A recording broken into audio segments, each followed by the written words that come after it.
Hello friends, स्वागत है आप सभी का हमारे यूट्यूब चैनल कामनी पटेल एजुकेशन में।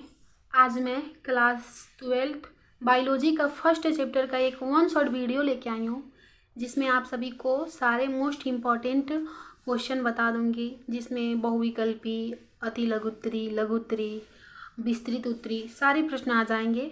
और मैं आप सभी को बताऊंगी कि आप क्वेश्चन बैंक से कैसे रीड करें, कैसे लर्न करें कि आपको चैप्टर अच्छे से समझ आ जाए और अच्छे से उस चैप्टर से बने क्वेश्चन को आप लिख सकें। तो इसलिए आप वीडियो को अंत तक ज़रूर देखिएगा। अगर आपको वीडियो पसंद आएगी तो लाइक और चैनल को सब्सक्राइब ज़रूर कीजिएगा। तो आइए पहले हम बहुविकल्पी से स्टार्ट करते हैं। फर्स्ट बहुविकल्पी हमारा क्या कहता है, देखिए, बीजांड का वह स्थान जहाँ बीजांड वृत्त जुड़ा होता है उसे हम क्या कहते हैं। तो देखिए, जो नाभिक होता है उसका दूसरा नाम जो होता है हाइलम होता है। वो नाभिक बीजांड का वह स्थान है जहाँ बीजांड वृत्त जुड़ा होता है। देखिए, ये बहुत इंपॉर्टेंट है, 2017 में पूछा गया क्वेश्चन है, इसलिए आप इसे तैयार कर लीजिएगा। अगर आप बहुविकल्पी प्रश्न 1 से 2 बार पढ़ते हैं तो वो आपको रीड हो जाता, लर्न हो जाता है। अगर आप ऐसे रीड करते हुए जाएंगे तो आपको बहुविकल्पी प्रश्न तैयार हो जाएंगे, एग्जाम में आपसे ये फंसेंगे नहीं। दूसरा बहुविकल्पी प्रश्न क्या है, पराग नलिका का अध्यावरण द्वारा बीजांड में प्रवेश क्या कहलाता है। तो जो इसमें पराग नलिका का अध्यावरण द्वारा बीजांड में प्रवेश होता है वो ना ही निभागी युग में कहलाता है, ना अंडद्वारी प्रवेश। इनमें से हो जाएगा घ नंबर। घ नंबर पे क्या दिया है, इनमें से कोई नहीं। घ नंबर पे आप टिक कर देंगे। ये भी बहुत इंपॉर्टेंट क्वेश्चन है, 2017 में पूछा गया है। देखिए, तीसरा बहुविकल्पी प्रश्न क्या कहता है, बहुसंघी दशा में पाई जाती है। जो पुमंग होती है ना, वो बहुसंघी दशा में पाई जाती है। अगला बहुविकल्पी प्रश्न देखिए, अगला बहुविकल्पी प्रश्न कहता है, प्रतिमुखी कोशिकाएं वह होती हैं जो उपस्थित होती हैं। कहाँ उपस्थित होती हैं, तो निभागी जो छोर होता है ना, वहीं पे प्रतिमुख कोशिकाएं पाई जाती हैं। निम्नलिखित में से, अगला बहुविकल्पी प्रश्न है, निम्नलिखित में से कौन सी कोशिकाएं सभी प्रकार के भ्रूणपोष में पाई जाती हैं। तो इसका राइट आंसर हो जाएगा ये सभी, ये चारों जो ऑप्शन दिया है, स्वकोशिकाएं, अंड कोशिकाएं, प्रतिमुखी कोशिकाएं, ये सारे ऑप्शन आ जाएंगे। तो ये टिक करेंगे आप लोग घ नंबर पे, ये सभी। देखिए, सारे बहुविकल्पी प्रश्न जो हैं इंपॉर्टेंट है। ये 2018 में, ये भी 18 में पूछा गया है, इसलिए आप इसे तैयार कर लीजिएगा।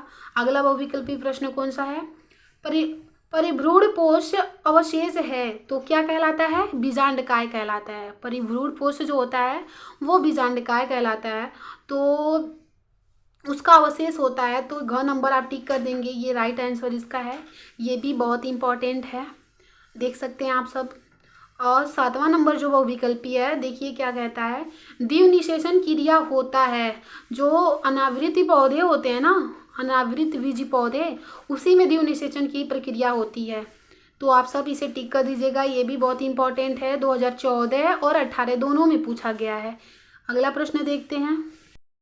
अगला प्रश्न है, भारतीय भ्रूण विज्ञान के जनक हैं। तो जो पी माहेश्वरी हैं वो भारतीय भ्रूण विज्ञान के जनक कहलाते हैं। ये भी वेरी इंपॉर्टेंट क्वेश्चन है, देख सकते हैं आप सब, 2017 और 19 में पूछा गया प्रश्न है।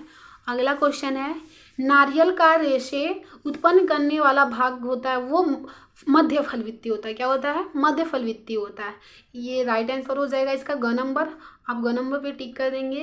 और देखिए, बहुविकल्पी प्रश्न जब आपके पेपर में आते हैं तो आप ऐसे नहीं उतारेंगे, क्वेश्चन में तो ऐसे दिया होगा, तो आप वो क्या करेंगे, जो राइट आंसर रहेगा, ऐसे प्रश्न नंबर 8 का घ नंबर से ये तो ऐसे डाल देंगे, प्रश्न नंबर 8 का घ और लिख देंगे पी माहेश्वरी, बस, ज़्यादा कुछ नहीं।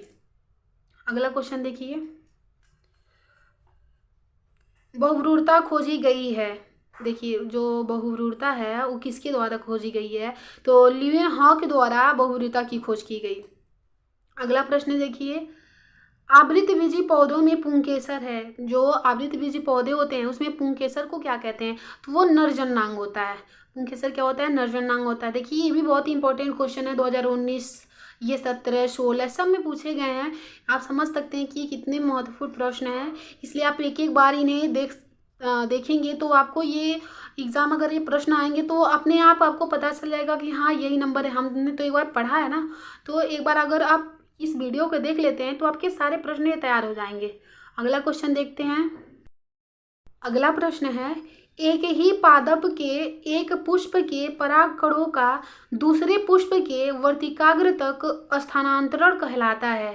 तो ये सजात पुष्पी परागण कहलाते हैं। अगला प्रश्न देखते हैं। हमारा अगला प्रश्न है, एक प्रारूपी आवृतबीजी भ्रूणकोश परिपक्व होने पर होता है। तो 8 केंद्र की और 7 कोश की हो जाएगा। इसका राइट आंसर हो जाएगा ग नंबर। अगला क्वेश्चन देखते हैं 14 नंबर। देखिए 14वां प्रश्न क्या कहता है, एक प्रारूपिक आवृतबीजी परागकोश में लघु बीजाणुधानियों की संख्या कितनी होती है? तो वो 4 होती है। राइट आंसर घ हो जाएगा। ये भी वेरी इंपॉर्टेंट क्वेश्चन है, 2019 में पूछा गया है, तो इस वर्ष जरूर पूछा जा सकता है, इसलिए आप ये सारे प्रश्न एक बार देख लें। और 15 नंबर क्वेश्चन देखिए, 200 लघु बीजाणुओं के निर्माण के लिए प्राकृतम लघु बीजाणु मातृ कोशिकाओं में कितने अर्धसूत्री विभाजन होंगे? तो ये 50 होंगे। इसका राइट आंसर हो जाएगा ख नंबर। अगला क्वेश्चन देखते हैं 16 नंबर। अंड समुच्चय के निर्माण में कौन सा सहायक होता है? तो इसका राइट आंसर ख हो जाएगा। अंड व सहायक कोशिकाएं। अंड और सहायक कोशिकाएं जो होती हैं वो अंड समुच्चय के निर्माण में सहायक होती हैं, तो इसका राइट आंसर ख हो जाएगा। अगला प्रश्न देखते हैं, सेल्विया में परागण किसके द्वारा होता है? तो सेल्विया में जो परागण होता है ना वो कीटों के द्वारा होता है, कीटों के माध्यम से। ये प्रश्न कई बार पूछा गया है और हर एक सेट में ये क्वेश्चन आता है, इसलिए आप इसे तैयार कर लें कि सेल्विया में जो होता है परागण वो कीटों के द्वारा होता है। इसे आप भूलिएगा नहीं, ये वेरी इंपॉर्टेंट प्रश्न है। अब देखिए 18 नंबर प्रश्न, निम्नलिखित में से किसमें कीट परागण होता है? तो अंजीर जो होता है ना उसमें कीट परागण होता है। ये भी बहुत ही इंपॉर्टेंट क्वेश्चन है। अगला प्रश्न देखते हैं, यदि किसी पौधों की पत्ती की कोशिकाओं में गुणसूत्रों की संख्या 24 है तो उसके भ्रूणपोष में गुणसूत्रों की संख्या कितनी होगी? तो वो 36 हो जाएगी। इसका राइट नंबर हो जाएगा ग सही है, 36 होती है। ये भी बहुत ही इंपॉर्टेंट क्वेश्चन है, देख सकते हैं 2020 में पूछा गया है। इसमें देखिए ये इस क्वेश्चन बैंक में जितने भी क्वेश्चन इंपॉर्टेंट है वही दिए गए हैं, इसलिए आप इस वीडियो को अगर एक बार देख लेते हैं तो आपको शायद हम मेरे तरफ से कि आपको ये दोबारा पढ़ने की ज़रूरत नहीं पड़ेगी। बहुविकल्पी प्रश्न ये अपने आप तैयार हो जाते हैं एक बार के देखने से ही। अगला प्रश्न देखिए क्या है। अगला प्रश्न है, निभाग पाया जाता है। निभाग जो होता है ना वो बीजांड में पाया जाता है। इसका राइट आंसर हो जाएगा ख, बीजांड में पाया जाता है।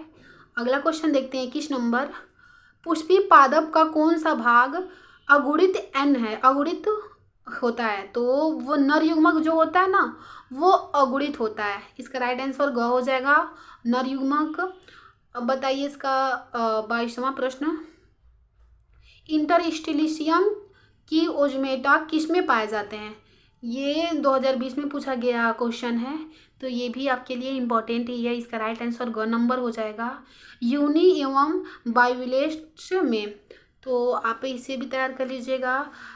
मैंने आपको बताया ये सेल्विया और निभाग, पुष्पी पादप, ये सब क्वेश्चन इम्पॉर्टेंट हैं, इसलिए आप इन्हें ज़रूर तैयार कर लीजिएगा। अगला प्रश्न देखिए। अगला प्रश्न आपका है अति लघुत्तरी प्रश्न। अति लघुत्तरी प्रश्न 1 नंबर में आते हैं। आपको ये वन लाइनर या 2 लाइनर होते हैं, आप 1-2 लाइन में दे सकते हैं इसका आंसर। तो पहला जो क्वेश्चन है, ये युक्त पुंकेसरी दशा किसे कहते हैं? आपको बताना है कि युक्त जो पुंकेसरी दशा होता है वो किसे कहते हैं। कि ज़्यादा ये इम्पोर्टेंट नहीं है, सबसे इम्पोर्टेंट क्वेश्चन जो रहेगा वही मैं आपको बताऊँगी, फिर भी आप देख सकते हैं।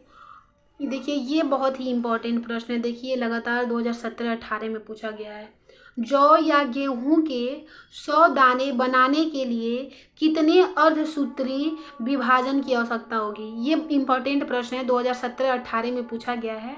तो देखिए जौ या गेहूं के 100 दाने बनाने के लिए हमें 125 अर्धसूत्री विभाजन की आवश्यकता होती है। तो आपको याद रहा है कि 100 अगर दाना बनाना है तो 125 अर्धसूत्री विभाजन की आवश्यकता होगी। ये क्वेश्चन आप तैयार कर लीजिएगा। ये देखिए ये फिगर है अपरिपक्व पराकोश की अनुप्रस्थ काट की, ये बहुत ही इम्पोर्टेंट है, आप इसे बना लीजिएगा। मैंने शॉर्ट वीडियो में इसका चित्र डाला है इजी वे से, तो इसलिए आप उसे देख लीजिएगा। ये एग्ज़ाम में आता है। 3-4 चित्र फिगर आपको आएंगे, जिनमें से आपको 2 या 3 बनाना रहता है। एक ये हो गया नर जनन तंत्र, मानव जनन तंत्र और शुक्राणु। ये सब फिगर बहुत ही इम्पोर्टेंट होते हैं, इसलिए आप इन्हें तैयार कर लीजिएगा। एक ये है परिपक्व वाला, वो अपरिपक्व था, ये परिपक्व है। देखिए ये परिपक्व हो गया तो ये फट गया है, इधर से परागकण निकल रहा है, तो ये दोनों फिगर आप तैयार कर लीजिएगा। देखिए ये परिपक्व वाला बहुत इंपॉर्टेंट है। 2015, 17, 18, 19 सब में पूछा गया। देखिए ये हर एक सेट में किसी ना किसी सेट में आ जाता है, मतलब 7-6 सेट बनते हैं ना, तो सारे सेट में तो नहीं पता, पर किसी ना किसी सेट में आ जाएगा। तो आपको तो पता नहीं कौन सा सेट आपके भाग में आ जाए, इसलिए आपको ये तैयार करना पड़ेगा। अगला प्रश्न है, अगला क्वेश्चन देखिए। अगला क्वेश्चन है, एक प्रारूपी आवृत बीजांड के भागों का विवरण दिखाते हुए स्पष्ट एक साफ सुथरा नामांकित चित्र बनाइए। देखिए बायोलॉजी में है ना, आधा आपके 10-20 नंबर के तो फिगर आ ही जाते हैं। अगर आपका लॉन्ग क्वेश्चन आता है ना, तो उसमें भी फिगर पूछ लेता है। जैसे आ गया स्त्री जनन तंत्र का वर्णन कीजिए, तो आपको लिखना भी होता है और उसका फिगर भी बनाना होता है। तो देखिए जैसे ये भी दिया हुआ है, तो इसके बारे में थोड़ा बहुत, अगर ये लॉन्ग क्वेश्चन में पूछता है तो इसके बारे में भी लिखेंगे, इसका फिगर भी बनाएंगे, तब आपको 5 नंबर पूरे मिलेंगे। अगला प्रश्न देखते हैं। देखिए इसका फिगर ये है, आसान ही है इसका फिगर, आप लोग देख सकते हैं। अब मैंने इसका भी फिगर डाला है अपने चैनल पे, तो जाके देख लीजिएगा। बहुत ही आसान वे से मैंने बनाया है। अगला क्वेश्चन जो है वो है इम्पॉर्टेंट क्वेश्चन, ये है देखिए, भ्रूणपोष का विकास आवृत बीजी पौधों में किस प्रकार प्रक्रिया के फलस्वरूप होता है। जो ड्यूनिसेशन के पश्चात जो होता है ना, वो भ्रूणपोष का विकास होता है। ये इम्पॉर्टेंट क्वेश्चन था, तो मैंने बता दिया। जो आपके लिए इम्पॉर्टेंट होगा मैं वही इस वीडियो में बताने वाली हूँ। ये देखिए ये वेरी इंपॉर्टेंट क्वेश्चन है, 12 नंबर। प्रश्न नंबर 12 जो होता है वो बहुत इंपॉर्टेंट है। देखिए आभासी या मिथ्या झूठा फल ऐसे होता है इसका नाम। क्या कोई 2 एग्जाम्पल आपसे पूछेगा तो आप बता देंगे। सेब और स्ट्रॉबेरी जो होते हैं ये आभासी फल होते हैं। देखिए अगला नंबर, ये भी क्वेश्चन वेरी इंपॉर्टेंट है। 2 बीजों के नाम लिखिए जिनमें बीज के परिपक्व होने से पूर्व भ्रूणपोष विकासशील भ्रूण द्वारा उपभोग कर लिया जाता है। ये चना और सेम, ये भी इंपॉर्टेंट क्वेश्चन है, इसलिए आप इसे तैयार कर लेंगे। 14 नंबर भी वेरी इंपॉर्टेंट क्वेश्चन है। एक परिपक्व परागकण में समाहित कोशिकाओं का नाम लिखिए। तो जनन कोशिकाएं एवं वर्धी कोशिकाएं जो होती हैं वो एक परिपक्व परागकण में समाहित कोशिकाएं होती हैं। अगला क्वेश्चन देखते हैं। अगला प्रश्न है, मांसल फल किसे कहते हैं। मांसल या गुद्देदार इसका नाम होता है। देखिए या में दिया गया है, आपको ऐसे भी पूछ सकता है कि मांसल फल किसे कहते हैं, इनके महत्व उल्लेख कीजिए। 2019 में ऐसे पूछा गया। 2020 में देखिए इसी प्रश्न को कैसे बदल दिया है, सरस या गुद्देदार फल का 2 लक्षण बताइए। आपके आंसर तो वही सेम रहेंगे, क्वेश्चन पूछने का तरीका अलग हो सकता है, बट आपके आंसर अलग नहीं हो सकते। तो इसका राइट आंसर देखिए क्या होगा, जिन फलों में फल भित्ति सरस तथा गुद्देदार होती हैं उन्हें हम मांसल फल कहते हैं। बहुत ही इजी प्रश्न है। देखिए जिन फलों में फल भित्ति जो होती है वो सरस एवं गुद्देदार होती हैं, वे मांसल फल कहलाते हैं। इनकी जो फल भित्ति होती है, फल भित्ति को बाह्य फल भित्ति, मध्य फल भित्ति तथा अंत फल भित्ति में विभेद किया जा सकता है। जो इनकी फल भित्ति होती है ना, फल ये फल जो हैं उन्हें बाह्य फल भित्ति, मध्य फल भित्ति, अंत फल भित्ति, मतलब ये तीनों अंतर देख सकते हैं, इन्हें अलग अलग कर सकते हैं, पता लगा सकते हैं।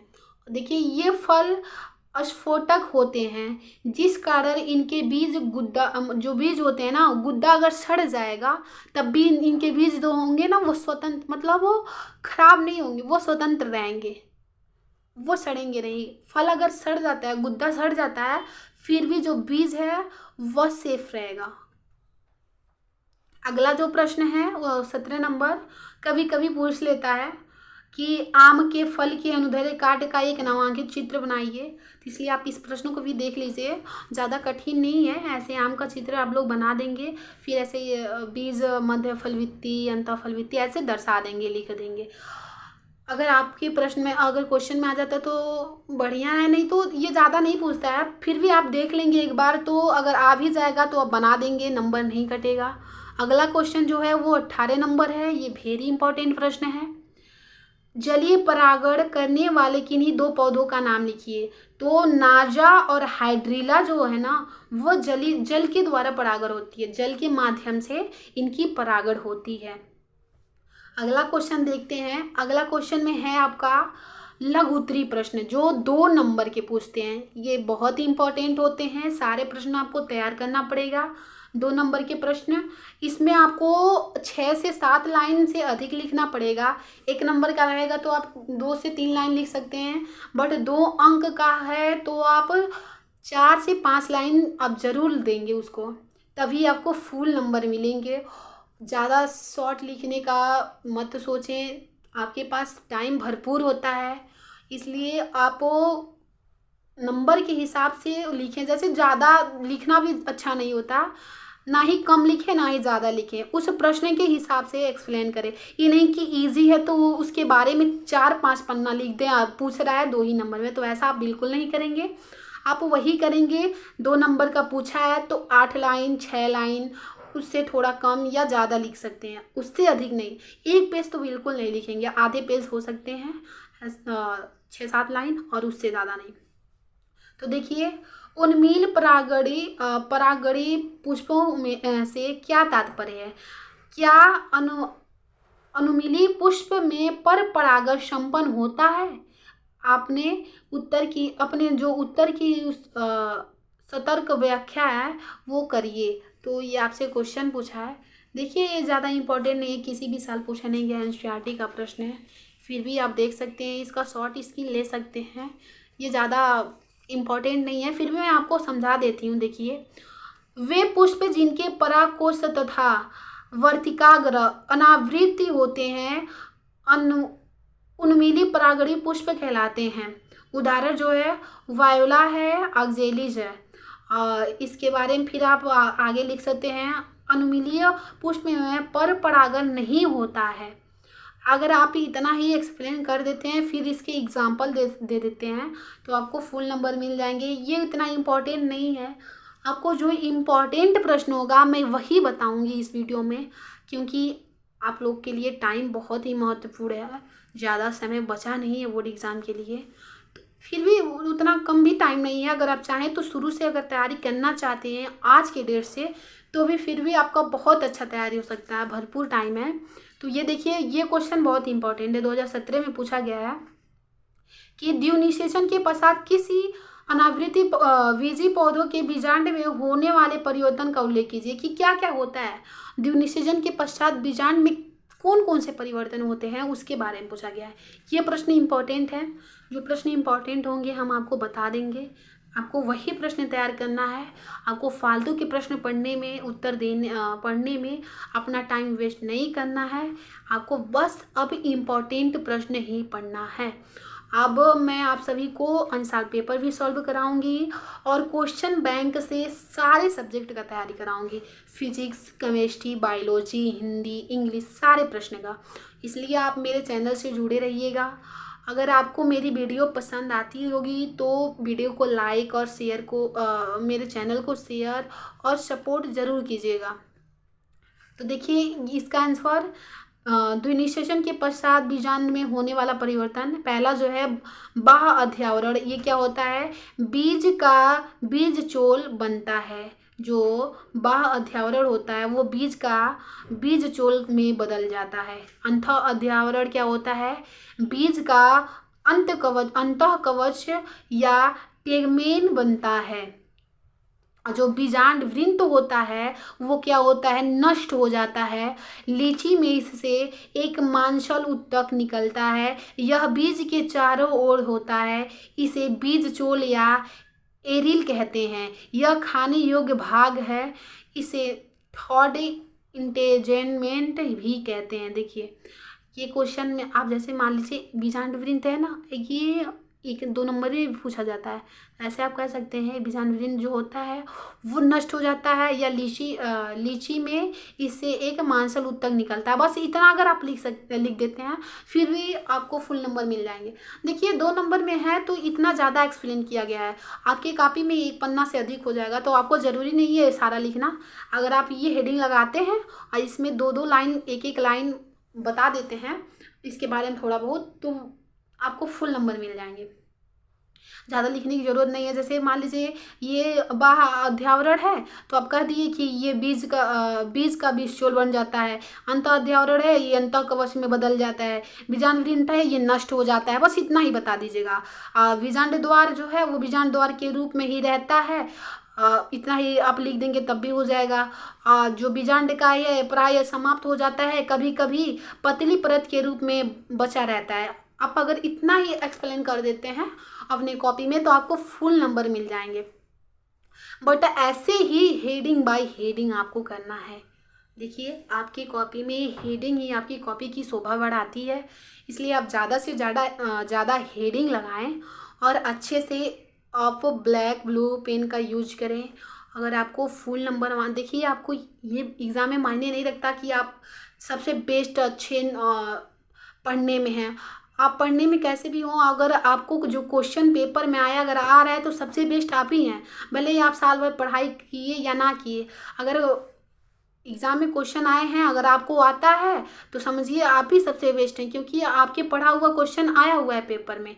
तो इसलिए आप वो हार मत मानिए, आपको जितना तैयार है उतने में ही खुश रहिए, आगे पढ़ते जाइए। और अगर जो क्वेश्चन बोर्ड पेपर में आपको नहीं आते हैं ना तो भी लिखने का कोशिश कीजिए। मैं आपको बताऊंगी कि जो प्रश्न आपको नहीं लर्न है वो कैसे लिखें, उस पर भी एक वीडियो लेके आऊँगी, तो इसलिए आप मेरे चैनल से जुड़े रहें। अगला प्रश्न देखते हैं। देखिए अगला प्रश्न जो है वो अपयुग्मन पर टिप्पणी लिखने के लिए बता रहा है। आप इसे शॉर्ट स्क्रीन कर सकते हैं, वीडियो ज़्यादा लंबी हो जाएगी अगर हम आपको एक्सप्लेन करेंगे। तो आप इसका शॉर्ट स्क्रीन लेके आप इसे लिख कर 1-2 बार पढ़ेंगे, लर्न हो जाएगा। आपको बस समझना है, इसे बिल्कुल रटना नहीं है, आपको समझना है और समझ के अपनी लैंग्वेज में लिखना है। अगला क्वेश्चन देखिए। अगला क्वेश्चन है उभयलिंगी श्रेणी तथा एक लिंगी श्रेणी में अंतर बताइए या लिखिए, एक्सप्लेन कीजिए। ये सब आपको आएगा, ये भी बहुत इंपॉर्टेंट है। देखिए 17, 20, 18 में पूछा गया है। अब इसका शॉर्ट स्क्रीन ले सकते हैं। अगला प्रश्न देखिए। अगला प्रश्न बहुत ही इम्पोर्टेंट है। परागकण किसे कहते हैं, इसके प्रमुख प्रकारों का वर्णन कीजिए। ये बहुत ही इम्पोर्टेंट क्वेश्चन है, आप देख सकते हैं 2012, 19, फिर 19 और 20 में पूछा गया क्वेश्चन है। अब पूछने का जो इसका तरीका है देखिए चेंज हुआ है। इसमें पूछा है परागकण किसे कहते हैं, इसके प्रमुख प्रकार का वर्णन कीजिए। ये भी 3 नंबर या 2 नंबर में पूछेगा। ये अब 3 नंबर वाले क्वेश्चन हैं। या ऐसे भी पूछ सकता है कि पर परागण क्या है, या ऐसे भी पूछ सकता है परागण को परिभाषित कीजिए। या ऐसे भी पूछ सकता है आप सबसे कि परागकण संवर्धन पर टिप्पणी लिखिए। तो आप परागण के बारे में लिख देंगे, बता देंगे कि पुंकेसर अर्थात जो पुंकेसर होता है वो पुष्प का नर भाग होता है, जबकि स्त्री केसर मादा भाग होता है। पुंकेसरों में परागकणों का निर्माण जो होता है वो नर युग्मक अथवा शुक्राणु उत्पन्न करते हैं। स्त्री केसरों में अंडाशय का निर्माण होता है और इसमें मादा युग्मक तथा अथवा अंडाणु बनता है। प्रजनन क्रिया के संपन्न होने हेतु नर तथा मादा युग्मकों का संयुग्मन आवश्यक है। चूँकि अधिकांश पौधों में परागकणों के संचालन का अभाव होता है। अगर आप इतना ही लिख सकते हैं, लिख देते हैं परागण, तो आपका राइट आंसर हो जाएगा, मतलब सही हो जाएगा, आपको नंबर मिलेंगे। ज़्यादा आपको बढ़ा चढ़ा के लिखने की ज़रूरत नहीं है। और फिर से इसके बारे में आप परागण के प्रकार बता देंगे। परागण 2 प्रकार से होते हैं, स्वपरागण और परपरागण। ये बहुत इंपॉर्टेंट है, आप इसे एक्सप्लेन कर देंगे। देखिए बता देंगे कि स्वपरागण जो होता है वो स्वपरागण में एक पुष्प के परागकण उसी पुष्प अथवा उसी पौधे के किसी अन्य पुष्प के वर्तिकाग्र पर पहुँचते हैं तो उसे हम स्वपरागण कहते हैं। और परपरागण में क्या होता है, इस प्रक्रिया में एक पुष्प का परागकण उसी जाति के दूसरे पौधों के पुष्प के वर्तिकाग्र पर पहुँचते हैं। यहाँ पर दोनों पुष्प दो अलग अलग पौधे पर स्थित होते हैं, चाहे वह एकलिंगी हो या द्विलिंगी हो। देखिए इसमें एक ही पुष्प होंगे, इसमें दोनों पुष्प अलग अलग होंगे, अलग अलग होंगे। इसमें एक पुष्प होगा, पुष्प मतलब एक पौधा होगा, पुष्प अलग अलग होंगे। इसमें दोनों पौधे अलग अलग होंगे।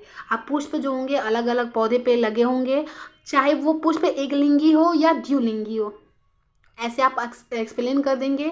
और अगला क्वेश्चन जो है वो आपका है, वायु परागण पर संक्षिप्त टिप्पणी लिखिए। ये भी वेरी इंपॉर्टेंट क्वेश्चन है, आप इसे तैयार कर लीजिएगा और शॉर्ट स्क्रीन ले लीजिए।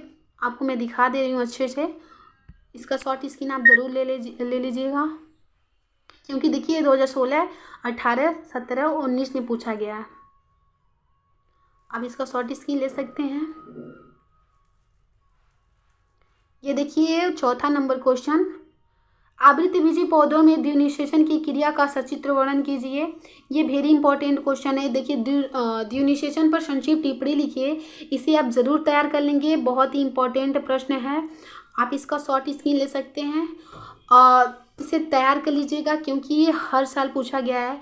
देखिए किसी भी ईयर्स का अंतर नहीं है, सब में पूछे गए हैं। तो ये आपका ये फिक्स है कि 2024 में आएगा, तो आप इसका शॉर्ट स्क्रीन कर सकते हैं। ये इसका देखिए इसका परिभाषा है और ये इसका फिगर है। आप ऐसे फिगर अगर बना देते ना तो आपका एक भी नंबर नहीं कटेगा। आपको देखिए बायोलॉजी में यही होता है, आपको अगर फिगर द्वारा एक्सप्लेन करते हैं, समझाते हैं, तो आपकी कॉपी की शोभा बढ़ जाती है, आपको फुल नंबर मिलते हैं। और ये अंतर दिया है, भ्रूण कोश तथा भ्रूण पोष में तुलना कीजिए। ये भी बहुत इंपॉर्टेंट है, देख सकते हैं 2010, 14, 15, 17, 18 में पूछा गया है। आप इसका भी शॉर्ट स्क्रीन कर सकते हैं। मैं एक एक वीडियो लेके आऊँगी अंतर का, छोटा छोटा वीडियो 2-2, 3-3 मिनट का होगा, तो आप उन्हें देखना ना भूलें, क्योंकि वो आपके लिए बहुत ही इंपॉर्टेंट होगा। 2 ही मिनट का वीडियो होगा, बट आपका 2 नंबर दे कर जाएगा। इसलिए आप मेरी जितने भी अंतर वाली वीडियो आएगी उन्हें सब देखिएगा, और मैं उसमें आपको एक्सप्लेन करूँगी। ये ज़्यादा लॉन्ग वीडियो हो जाएगा, इसलिए मैं बस आपको शॉर्ट स्क्रीन दे रही हूँ। इसमें आप देख सकते हैं, मैं बता रही हूँ कि इस चैप्टर में क्या क्या इम्पॉर्टेंट प्रश्न हैं। देखिए अंतर टिप्पणी जो है वो अनिषेक फलन और बहुभ्रूणता, ये 2 टिप्पणी जो है बहुत इंपॉर्टेंट है। आप देख सकते हैं हर साल पूछा गया प्रश्न है। तो अनिषेक फलन जो होता है वो क्या होता है, ये शब्द जो है ना, सबसे पहले नॉल वैज्ञानिक ने दिया था। अंडाशय से बिना निषेचन के फल का निर्माण हो जाता है, तो उससे हम अनिषेक फलन कहते हैं। और इस जब ऐसे निर्माण हो जाता है तो इस प्रक्रिया को ही हम अनिषेक फलनी फल कहते हैं। देखिए तथा ऐसे फल को अनिषेक फलनी फल कहते हैं। और यह फल जो होते हैं ना वो बीज रहित होते हैं, जैसे कि इनमें बीज नहीं पाया जाता। एग्जाम्पल हमें बता देंगे आप, अंगूर, केले। बहुभ्रूणता जो होता है, देखिए इस पर भी आप टिप्पणी लिख देंगे, थोड़ा थोड़ा लिखते हैं ना, तो फिर भी इनमें मेन पॉइंट आपको लिखना होगा कि बहुभ्रूणता की खोज किसने की और बहुभ्रूणता होता क्या है। ये सब अगर आप लिख देते हैं तो फिर भी आपको नंबर मिल जाएंगे। ज़्यादा उसमें आपको लंबा चौड़ा स्टोरी लिखने की ज़रूरत नहीं है, क्योंकि ये 2 ही नंबर के पूछे जाते हैं। तो देखिए बीजांड बहुभ्रूणता क्या होता है, एक बीजांड या बीज में एक से अधिक भ्रूण का उत्पन्न होना बहुभ्रूणता कहलाता है। एक बीज होगा और उस एक बीज में एक या एक से अधिक भ्रूण का पाया जाना ही बहुभ्रूणता कहलाता है। बहुभ्रूणता से ही आपको पता लग जा रहा है कि बहु माने अधिक, बहुत सारे, भ्रूणता माने भ्रूण, बहुत सारे भ्रूण, एक बीज में बहुत सारे भ्रूण का पाया जाना ही बहुभ्रूणता कहलाता है। देखिए यह अनावृति पौधों में यह सामान्य घटना है, परंतु आवृतबीजी पौधों में काफ़ी कम पाई जाती है। बहुभ्रूणता की खोज जो ना सर्वप्रथम एंटोनी वान ल्यूवेनहॉक ने संतरे में किया था। सन कितने में किया था, 1791 में। आप इस क्वेश्चन को तैयार कर लीजिएगा, ये बहुत ही इंपॉर्टेंट है बहुभ्रूणता। अगला क्वेश्चन जो है असंग जनन है, ये भी इम्पॉर्टेंट है, आप इसका शॉर्ट स्क्रीन ले सकते हैं, ये भी आप तैयार कर लीजिएगा। बीजों का परिकीर्णन, ये भी इम्पॉर्टेंट क्वेश्चन है, आप शॉर्ट स्क्रीन लेते जाइए। जो इम्पोर्टेंट है मैं बता रही हूँ, आप उन्हें 1 से 2 बार पढ़ लीजिए, आपको तैयार हो जाएंगे। और आप कोशिश करिए कि आप इन्हें मॉर्निंग के टाइम में ही पढ़ें। मॉर्निंग टाइम में बहुत तेज़ याद होता है, तो इसलिए आप इन्हें मॉर्निंग में ही पढ़ें और अच्छे से तैयार कर लें, क्योंकि ये बोर्ड एग्ज़ाम के दृष्टि से बहुत ही इम्पोर्टेंट है। अगला प्रश्न देखते हैं। जो क्वेश्चन है वो आपका विस्तृत उत्तरीय प्रश्न है। ये 5 अंक के होते हैं। इसमें आपको 2 से 2.5 पेज लिखना पड़ता है। इसमें आप कंजूसी बिल्कुल नहीं करेंगे लिखने में, क्योंकि ये 5 अंक के हैं। 5 अंक आपको लेना है तो आपको ज़्यादा से ज़्यादा लिखना पड़ेगा, एक्सप्लेन करना पड़ेगा। तो देखिए, इसमें फर्स्ट जो क्वेश्चन है ये वेरी इंपॉर्टेंट है। पूछे पादपों में लघु बीजाणु जनन का सचित्र वर्णन कीजिए। ये वेरी इंपॉर्टेंट क्वेश्चन है। आपको ये इसमें परिपक्व अपरिपक्व दोनों फिगर बनाना पड़ेगा, लघु बीजाणुधानी का भी बनाना पड़ेगा, आप समझाना पड़ेगा। देखिए क्वेश्चन पहला यही है, पूछने का तरीका इसका अलग अलग है। दूसरा नंबर देखिए कैसे पूछा है, केवल नवांकित चित्र की सहायता से आवृतबीजी पौधों में लघु बीजाणु जनन का वर्णन कीजिए। या फिर ऐसे पूछ सकता है कि संक्षिप्त टिप्पणी लिखिए लघु बीजाणु जनन पर। ऐसे देखिए 2010 से 11, 14, 16 में ऐसे पूछा गया है। और सब में देखिए क्वेश्चन पूछने का तरीका अलग अलग हो सकता है, पर आपके आंसर अलग नहीं हो सकते, इसलिए आप घबराइएगा नहीं। आपको प्रश्न रिलेटेड अगर लगेगा, मान लीजिए आपको ये प्रश्न तैयार है, आपको ये प्रश्न पूछ लिया तो इससे रिलेटेड क्वेश्चन लगता है, तो आप बिल्कुल यही उत्तर लिखेंगे इस प्रश्न में भी। इसलिए आप डरेंगे नहीं। पूछने का तरीका अलग हो सकता है, बट आपके आंसर अलग नहीं हो सकते, इसलिए आप इसे तैयार कर लीजिएगा। आप इसका शॉर्ट स्क्रीन ले सकते हैं। देखिए कितना लंबा चौड़ा दिया गया है। आप ऐसे ही लिखेंगे, ऐसे ही एक्सप्लेन करेंगे। आप इसका शॉर्ट स्क्रीन ले सकते हैं। इसका फिगर दिया देखिए, ये परिपक्व का पूछा गया है, ये अपरिपक्व का पूछा गया है। लघु बीजाणुधानी है, इसमें सूक्ष्म ऐसे चित्र का नाम भी लिख देंगे। देखिए बहुत अच्छे से एक्सप्लेन किया गया है। फिर आपको इतना मतलब इतना ज़्यादा दिया है ना, तो आप देख के घबराइएगा नहीं। अगर आप पढ़ लेंगे स्टोरी नुमा, आपको याद हो जाएगा। ये ज़्यादा कठिन बायोलॉजी ज़्यादा हार्ड नहीं होता। आप 1-2 बार पढ़ लेंगे तो आपको समझ आ जाएगा। फिर आप लिखेंगे तो आपको खुद पता नहीं चलेगा। आप लिखते जाएंगे, आपका 2-3 पन्ना हो जाएगा एक क्वेश्चन 5 नंबर का। आप खुद अपने आप पे बिलीव नहीं होगा कि हमने इतना बड़ा आंसर लिख दिया। तो 1 से 2 बार पढ़िएगा, आपको एग्ज़ाम तक अच्छे से ये तैयार हो जाएगा। आई होप आपको ये वीडियो पसंद आई होगी। सारे इंपॉर्टेंट क्वेश्चन मैंने बता दिया, बोर्ड एग्ज़ाम में कैसे कैसे प्रश्न आपके पूछे जाएंगे फर्स्ट चैप्टर का। मैं इसी तरह आधे घंटे का या 1 घंटे का वीडियो लेके आऊँगी दूसरे चैप्टर का, जिसमें मैं सारे बहुविकल्पी मोस्ट इम्पॉर्टेंट लघुत्तरीय सारे क्वेश्चन बताऊँगी, और जो आपके बोर्ड एग्ज़ाम की दृष्टि से बहुत ही इम्पॉर्टेंट होंगे। तो आपको वीडियो कैसा लगा कमेंट बॉक्स में ज़रूर बताएं। अगर आपको वीडियो पसंद आई हो तो लाइक ज़रूर कीजिएगा, और वीडियो को ज़्यादा से ज़्यादा शेयर कीजिएगा, और चैनल को सब्सक्राइब ज़रूर कर लीजिएगा।